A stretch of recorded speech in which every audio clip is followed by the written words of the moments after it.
ఒక దొంగకి ఒక కొడుకు పుట్టాడు. ఎలాగైతే ప్రతి బిజినెస్ మ్యాగ్నెట్ తన వారసుడికి బిజినెస్ అప్పగిస్తాడో అలాగే ఆ దొంగ కూడా తన కొడుక్కి ఊర్లో తాను దొంగతనం చేసి బాగా డబ్బు కాజేసిన బంగళాలని చూపిస్తున్నాడు.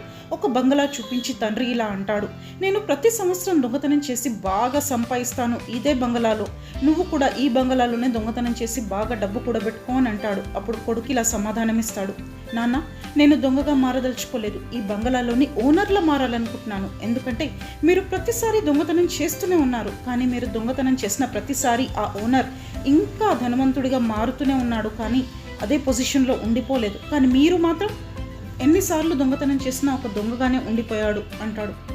ఫ్రెండ్స్, అప్పుడప్పుడు మనం అనుకుంటుంటాం ఇతరులను చీట్ చేసి మనం పైకి ఎదగొచ్చు, తొందరగా సక్సెస్ పొందొచ్చు అని.